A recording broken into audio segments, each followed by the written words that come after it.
Hi, everyone. My name is Shay Rowell. I'm with the Rowell Realty Group at Keller Williams Vestavia. And today I'm speaking with Andy Gagliano. Andy, you want to introduce yourself? Tell them a little bit about you.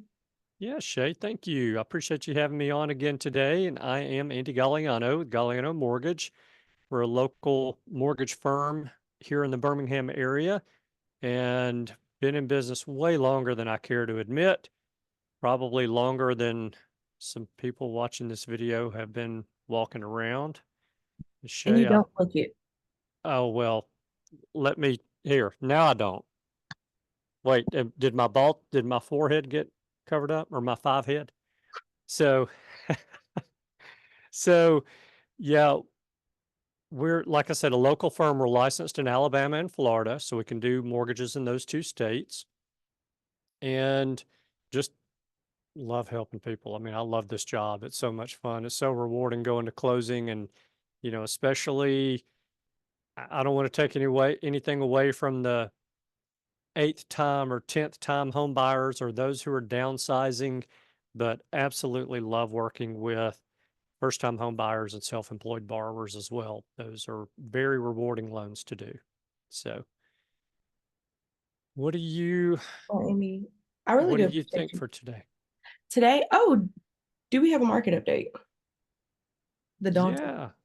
Yeah. Well, I know we always Yes. have a market update, but do you want to talk about a market update? Yeah, we can do that pretty Okay. quickly. So, we're in kind of a dead phase news wise. We got some important inflation data that came out last week. It was not positive, not negative, which ends up after the past few months, that ends up being positive news. So rates improved because of that. But here's the deal though, Shay. Even though rates improved, that economic news brought rates down to the low end of the rate range that we've been in for the past 6 months or so. And so since that time, though, rates have just gradually been creeping up. But when I say we're in a dead period, there's no real big economic news that's due out between now and the first of the first week of June. So here we are, we're just kind of treading water. Rates are still on the lower end of that range, even though they have bumped up a little bit. It's an amazing time to get out into the market. We've seen activity pick up a good bit over the past 2 or 3 weeks, and I expect that at least from now until the time school starts. So, what are you seeing in the real estate side? Are you seeing the market pick up some? The market has been slow. Prices are still going up Yeah. and inventory is still low.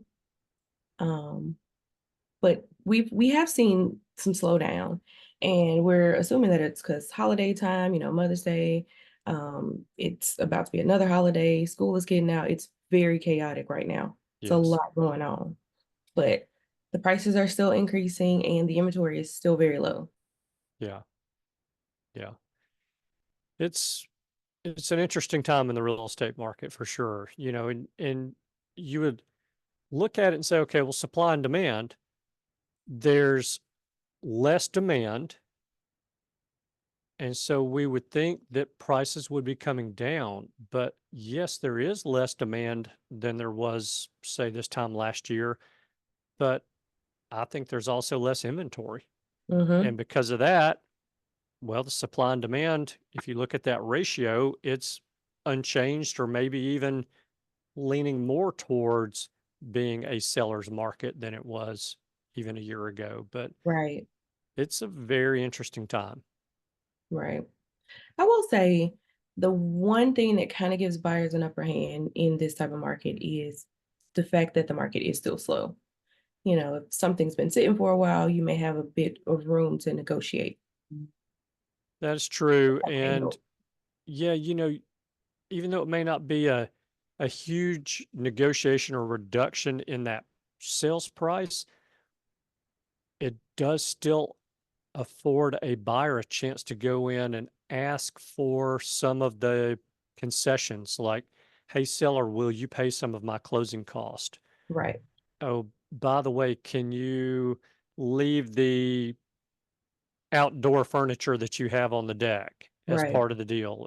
So Right. they've got these opportunities to be able to go in and negotiate some things that when the market's super hot, they can't negotiate. And, you and I are going to do a video in the not too distant future about the cost of waiting, but that is one of the kind of unspoken or really overlooked costs of waiting, Yeah. because as the market heats up, as rates drop and more buyers get into the market, I don't It know gets how more many more. competitive. Yeah. Yeah, I And don't prices, know. if prices are already going up, I really don't want to imagine once we get more buyers into the market with this low inventory. Yeah, and that's the thing. I don't really believe inventory is going to increase a whole lot Yeah. I during don't. that time. So it's going to be even more difficult for buyers. But we'll talk about that in And that our, yeah. in that video, because you and I could dive into that and end up down a rabbit hole for an hour and a half. Yeah, I'm glad you caught us. Okay, so today, since we're doing our kind of our Back to the Basics series, I wanted to dive into DTI. I want to Okay. talk about what is DTI, how is it important? Why is it important? Why should we care about DTI? Why should we know about DTI? Is this something we should know about both like when we're in the stage of preparing to buy a house? Just kind of that whole rundown. But let's start with what is DTI? Okay. Sorry. No problem. DTI, and we love acronyms in the mortgage business. So DTI stands for debt to income, DTI. And what that means is pretty much exactly what it sounds like. What is the percentage of someone's debt compared to their income? And when we're talking about debt, we're not talking about what is owed, like the total balance owed on debts. We're talking about monthly payments compared to that person's gross monthly income. And now, if we're talking about self-employed borrowers, then we've got to look at tax returns to determine what that gross monthly income is. And self-employed borrowers are not treated exactly the same way that a W-2 borrower is, Yeah. or even an hourly borrower. So, we do have different kind of calculations that we have to look at for self-employed borrowers. But essentially, if someone will take their minimum monthly payments due on their debts, and we'll talk about which debts in just a minute, but if they'll take those minimum monthly payments due on their debts, divide that into their gross monthly income, and we get this mix up a lot. And so I'm not picking on anyone, but your gross monthly income is your before taxes or before deductions income on your pay stub. Except So for self-employed, right? exactly, yes, thank you. And those who are 100% commission as well. So because we consider them to be self-employed for all practical purposes. So we're going to take that gross monthly income, or take the total of those minimum monthly payments on the debts, and divide that into their gross monthly income, and that gives us a percentage. Ideally, we would want to see that percentage be 40. Well, all right, I left one thing out, something very important, and Mm-hmm. that is the proposed house payment. So if someone says, hey, I want to be able to buy a house up to $400,000. So then what we do is we calculate what that payment would be on a $400,000 mortgage or a $400,000 house minus their down payment, and whatever that ends up being. And we have to add into that mortgage payment, we have to add their property taxes, their homeowner's insurance, any flood insurance that they may have, and also homeowners association dues. So we add those things to that principal and interest payment for that mortgage amount that they say they want to qualify for. That gives us a total monthly payment. We add those minimum monthly payments to that total monthly mortgage payment, and then divide that number into the borrower's gross monthly income to determine what that debt to income ratio is. Ideally, again, we want it to be 45% or less of, we want those debts to be 45% or less of the borrower's gross monthly income. Now, there's room for play on that. And, there's also room where are times when we have to take away from that 45% number, meaning if someone's credit scores are a little bit lower, or maybe they've had some credit issues in the past, it might be that we cannot get that buyer approved at a 45% debt to income ratio, but maybe we can at 40% or 36%, or we don't ever know. But there a lot of times is a magic number there that we just have to tinker around with and try to figure out what is the maximum amount that we can get a buyer pre-approved for. One other thing, and again, I'm probably am going ahead and segueing into what debts do we count into that, but I want to go ahead and mention it now because it's on my mind. Any child support that a buyer may have to pay, any alimony that a buyer may have to pay that is going to last longer than 10 months, if we're talking about a conventional loan, will have to be counted in that debt to income ratio. So should I just go ahead and segue on in, or do you want to stop me and ask questions about what we just talked about first? Well, yeah, I do want to ask questions because Okay. I wrote a few down. All right, So, good. does the child support thing work on the opposite side as well? If you're receiving child support, does that count into your income? Yeah, that's a great question. And the short answer is yes. The long answer is yes, there are some qualifications to that. In other words, if someone's divorce decree says, hey, they're going to receive $1,000 a month in child support, but the ex has been very inconsistent in paying it and maybe pays Um, once every couple of months, then we're not going to be able to count it. right. So only if it's consistently paid. Correct. Yeah. Correct. What about on the opposite side of that? If they're inconsistently paying it, will it count as a debt? It will always count as a debt as long as there's more than 10 months to pay, and so, and that's the thing, you know, and the opposite will be true, Right. whether they're receiving or they're paying.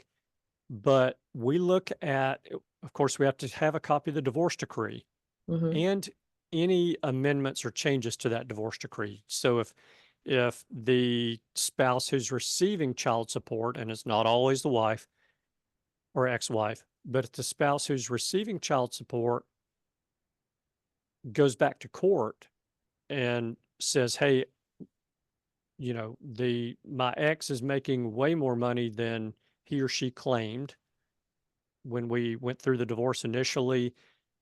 All of these costs have gone up over the years. I need an increase in child support from 1,000 a month to 1,250 a month. Then we would have to have that statement from the court saying that yes, it's 1,250 a month, and then we have to have proof that the ex is paying 1,250 a month now. Okay. So, but what we do is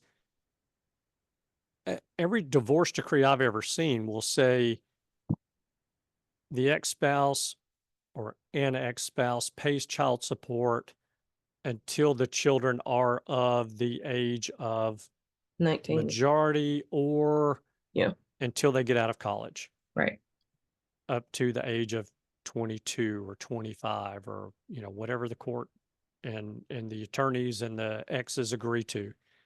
So at that point in time, there have been situations in the past where we have to prove the ages of those children.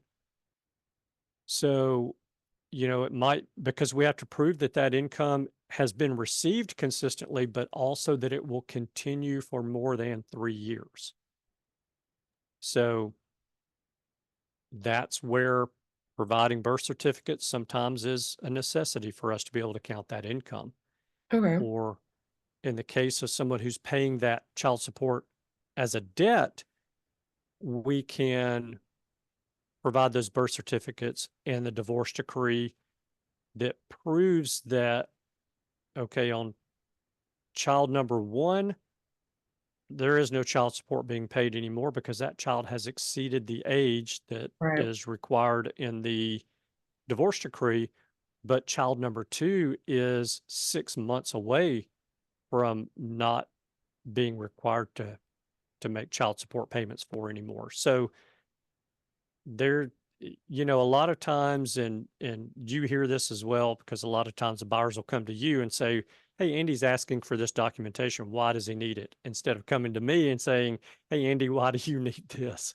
So a lot of times when we get one document, it will spur questions that will require us to ask for more documentation. Right. And Just to verify. yeah, and that's the kind of situation where that happens a lot of times. Okay. My last question, you said that you like for the DTI to be around 45. Where does that number come from? Is there like a guideline for a different type of products or where does that number come from? Yes, so that number is going to vary depending on the product. Typically, we can get a buyer approved on an FHA loan at a higher debt to income ratio than we can that same buyer on a conventional loan. It's not always the case, but typically that is the case. So I will tell you a lot of times FHA will allow us to go up to 49, 50%.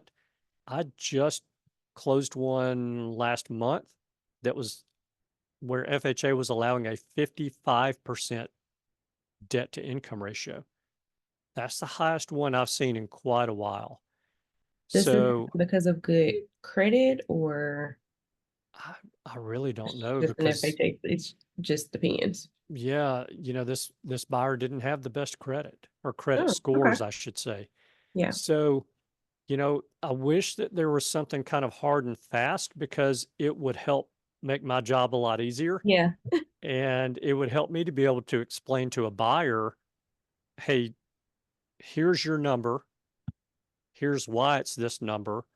But instead, I'm left to run scenarios a bunch of different ways, and FHA is very interesting because when we're working with a buyer who may have a lower credit score that's kind of marginal as to whether this buyer can get approved or not, if I run that buyer through with say a 3.5% down payment, which is the minimum down payment, and a 45% debt to income ratio, it may not approve it.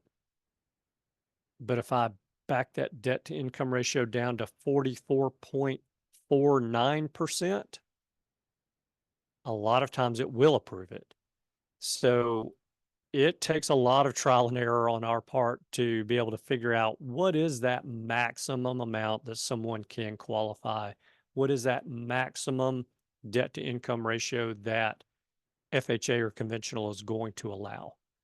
So, yes, a lot of back and forth. I wish there was something hard and fast on that. No, it's okay. So we are just kind of generalizing a, somewhere around 45. That's true. And, you know, to go back to previous conversations or previous videos that you and I've done, that's one of the really major differences between a pre-approval and a pre-qualification.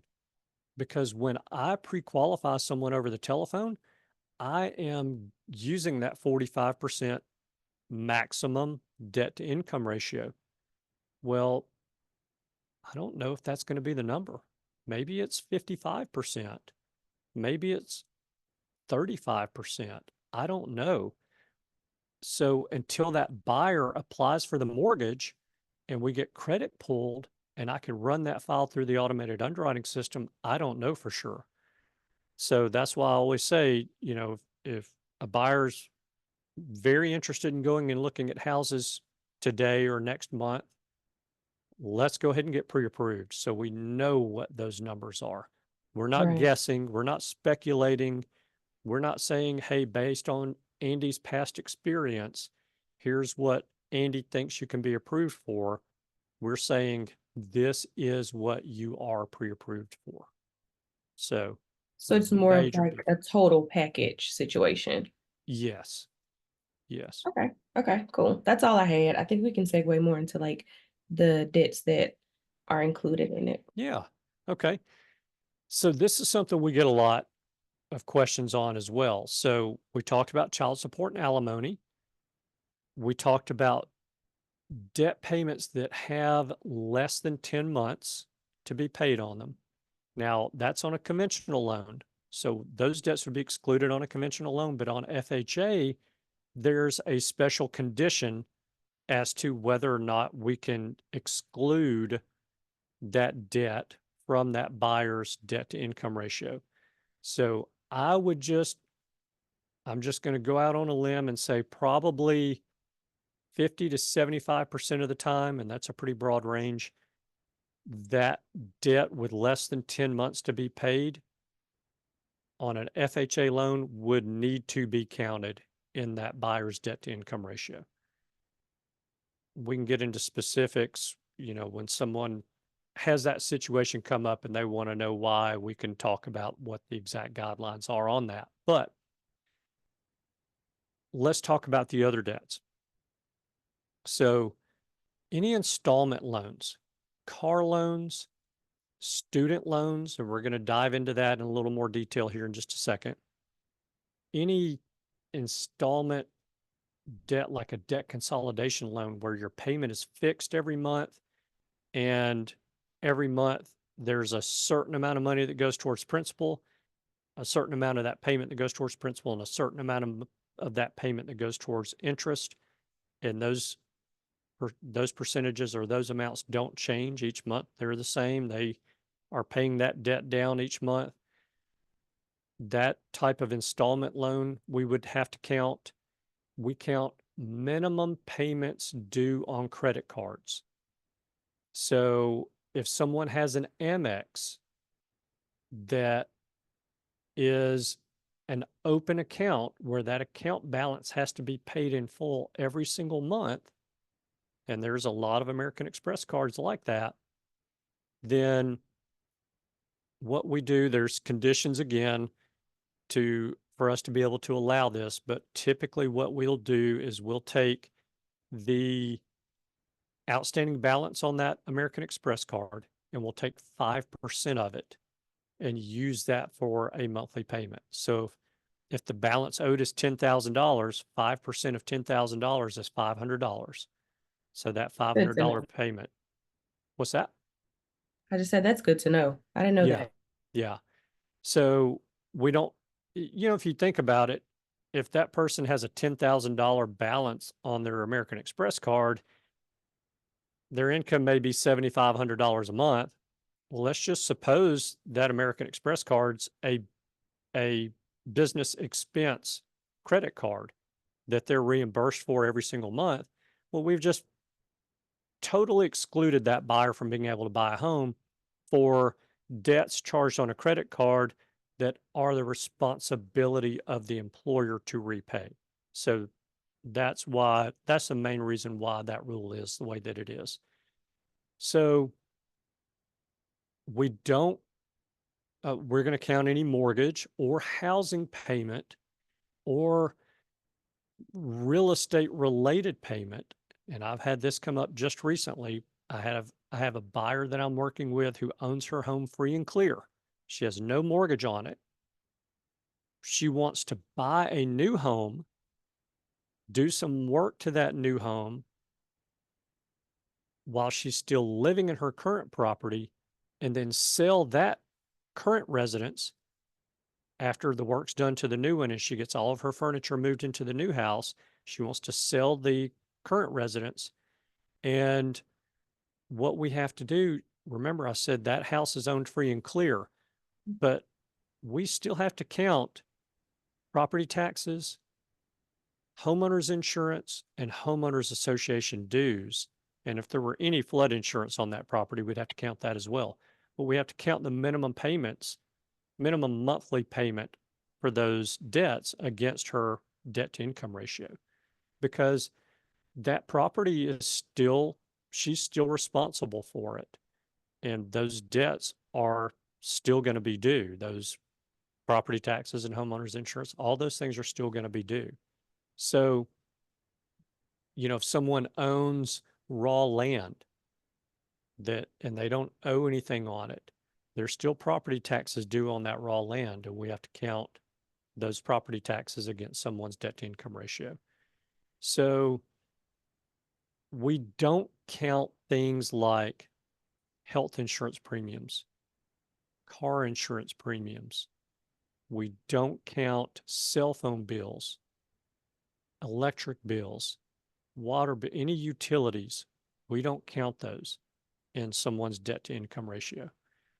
So I would say, most of the time that would cover pretty much everything as far as debts are concerned. We have car loans, mortgages, student loans, and credit cards, and that's primarily what we see for most buyers as far So as their debts. essentially, so essentially you're counting everything that would show on a credit report, You got it. plus a mortgage if you had it, but not rent.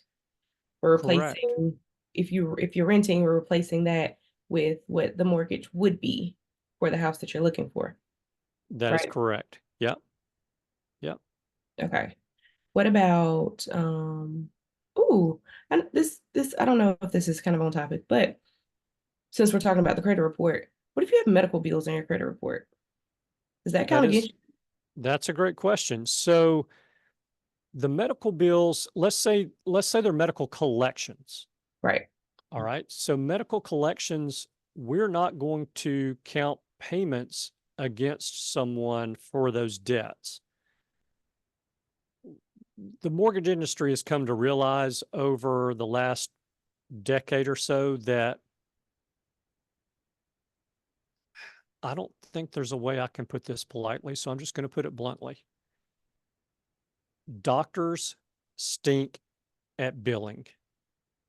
And a lot of times, doctors' offices or hospitals, instead of billing you for your copay or for blood work or any other kind of tests, they will just send it over to a collection agency to collect. And the mortgage industry has realized that this happens a lot.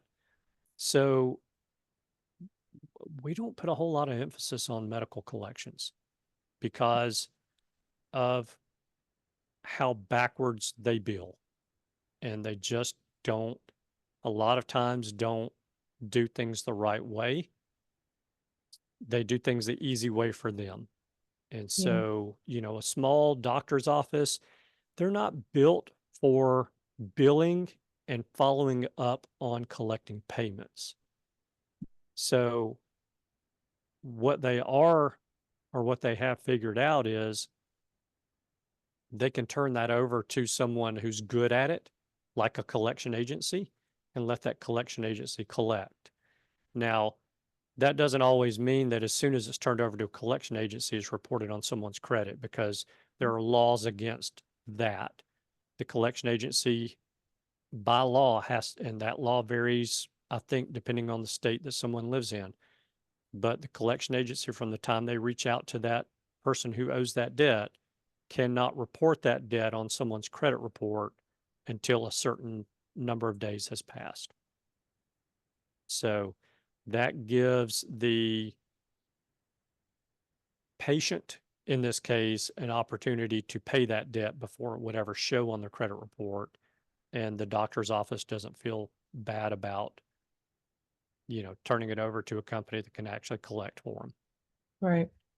So, but yeah, as far as other collections go, let's say someone has, Taxes. no, taxes are going to have to be paid or there's going to have to be a payment plan worked out.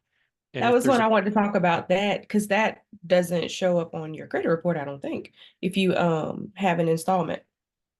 correct, that's So yeah, correct. And that's what it does need to be counted.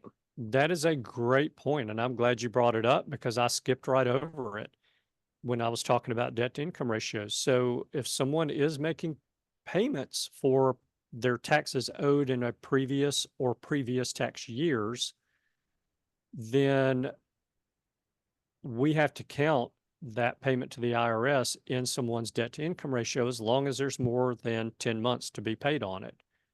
So the back taxes owed are factored into the debt to income ratio. Now, if the taxes are unpaid and they're showing as a judgment on or lien against someone and showing on their credit report, That needs to be. then we have we have to prove that there's a payment plan worked out on those back taxes. And that even though that lien's there, the lien can stay there.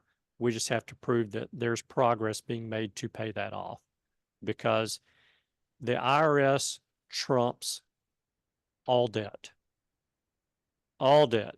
So the way a mortgage company looks at this is they're loaning money on a property.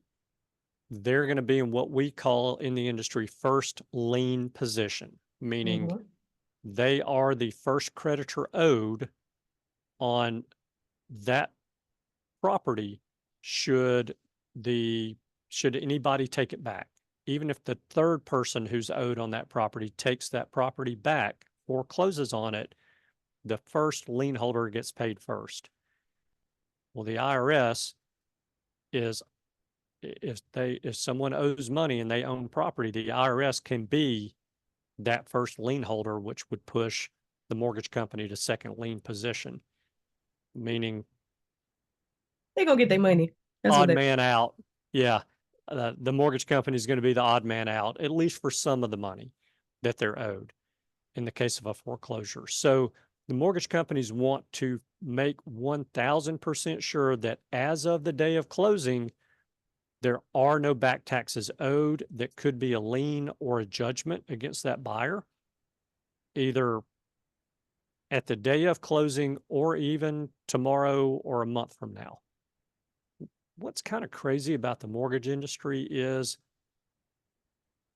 there's nothing stopping that buyer from From not being a paying their mortgage. taxes from Yeah, that day after they forward. close. Yeah, and the IRS then becoming the first lien position for all Right. practical purposes. But Right. typically, someone who's paying their debts and has been paying their debts for a period of time, they take their finances pretty serious and they're not going to let that happen. So, what Okay. do you have any other questions? I'm glad you brought that up about the taxes because we can't hide from those.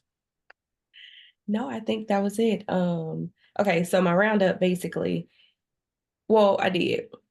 So do you advise that people kind of check their DTI before or during the process of trying to prepare to buy a house? Like once you've decided, like, okay, I want to buy a house and you're starting to get your finances in order, is that something to consider? So I'm going to say yes, because that is the real answer, but I'm going to throw a caveat out there. We live in an amazing age, an amazing time. There's a lot of data, there's a lot of information out there for us as consumers to consume that can help educate us and make us more informed about anything that we want to buy. I'm going to say this about mortgages and real estate because I'm very close to the situation. I'm very familiar with the situation. And I will tell you, there are literally thousands of mortgage calculators out there.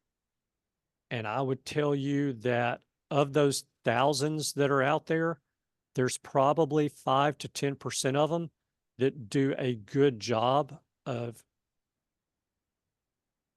calculating someone's real monthly mortgage payment. Right. How does a buyer know Mm-hmm. which of those thousands of calculators are in that 5% that are any good? And Right. the answer is they don't know. So I would say the answer is yes.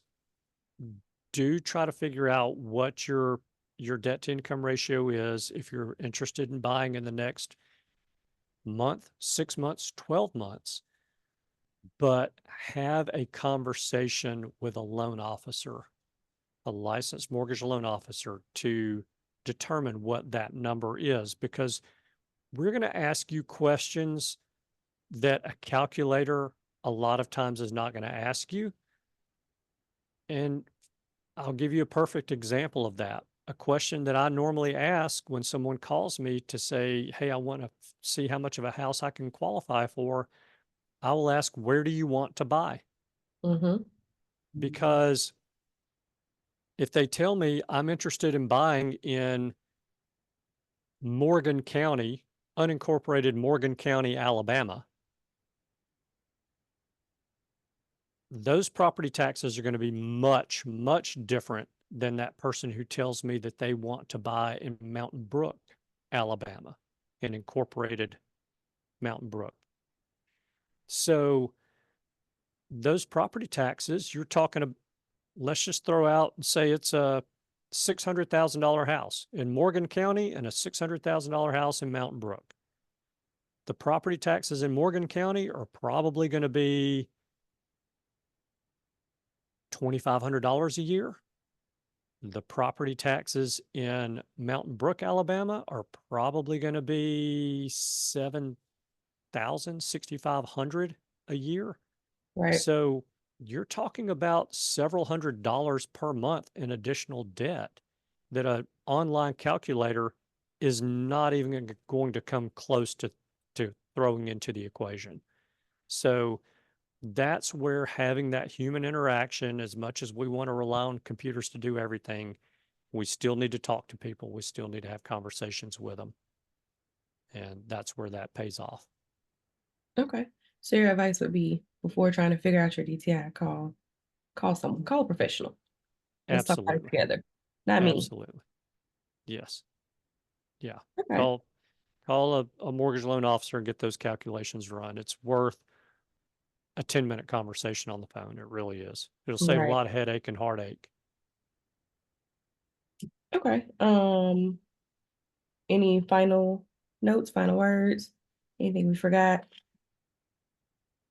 If I forgot it when I was talking, I probably am still forgetting it. But Yeah.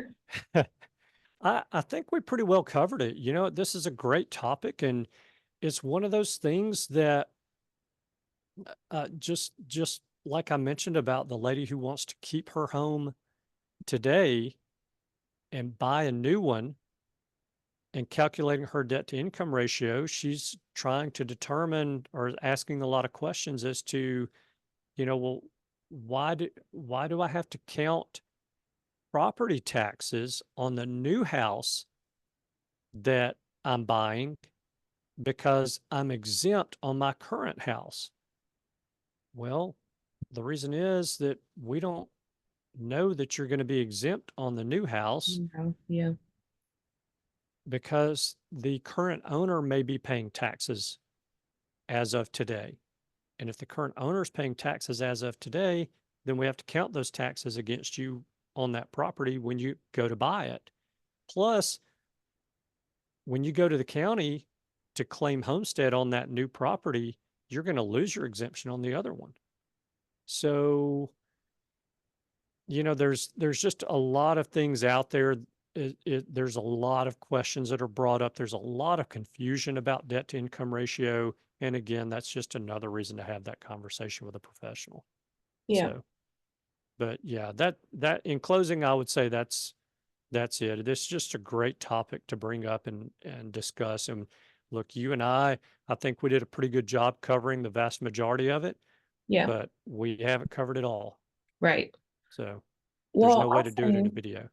I'll say in closing, while it is a very vast topic, and I definitely think you should seek a professional, I do think that what we've done here is kind of equip the people with the knowledge to know what is going to count and kind of, be able to do some figuring on your own. If you're not adding a mortgage into it and your DTI is already at 65, then we got some work to do. Yes. So, although this is not the entire thing, this does give you some kind of starting point if you're at that point where you're just trying to clean up your finances and gather things in order first. So, I do think this Yes. was helpful for that. Yes, totally agree. And, you know, I'm going to say this, this is my final comment, but you know me well enough, Shay, to know it probably won't be. A lot of times we have this conversation with a buyer or someone who wants to buy, and that debt to income ratio is too high. Well, there's only two ways to fix a debt to income ratio. We can show more income, and there's a couple of ways we can do that. Again, it's a topic for a one-on-one Another video. conversation, Yeah. or we can get rid of some debt. And there's a couple of ways to do that. And that's a great topic for a one-on-one conversation. And so I would just encourage everyone out there to not be afraid. If I tell someone no today, that is a no for today. That's not a no forever. And I'm also not going to say, no, I can't help you. Thanks for calling. Goodbye. Click. Because I want to do a loan for you a month from now, 6 months from now, 2 years from now, whenever you can get to that point where you can qualify.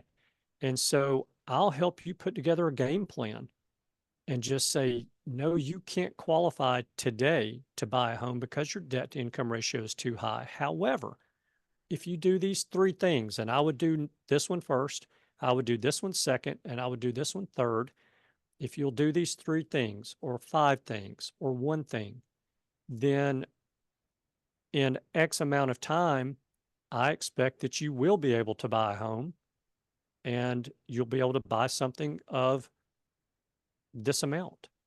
So again, those conversations are priceless. We're not going to tell someone, no, you're an awful person, go away, don't ever come around again. That is not the kind of conversation we're going to have. We're here to guide and counsel, and we're happy to help do that. So Well, I appreciate that, Andy. I know a lot of people don't. So I really do appreciate that. I appreciate everything that you do for the clients. I appreciate you being on here today, educating not just me, but everyone who's out there watching. I know they appreciate it as well. And so I just want to thank you. Thank you for today. Thank you for always coming on here. Thank you for being you. thank you, Shay. I appreciate you. And, you know, we always love to work with you. You just are a wonderful human being. You have a very kind heart and you're very knowledgeable on real estate. And, you know, we love working with you and your clients. So thank you for everything that you do I appreciate and for that. having me today. I appreciate that. Of course. How can you be reached, Andy? Okay, so if someone wants to have a conversation with me about debt to income ratio or qualifying for a mortgage, you can reach me at 205 979 4412. I'm at extension 1. How about you, Shay? I am at 205-567-9713. Awesome. So, yes, please reach out to Shay. She's an amazing realtor. You'll love working with her. Thank you, Andy. That's so sweet. Well, thank you. I appreciate you having me again. All right, till next time. All right, I'll see you next time. Bye.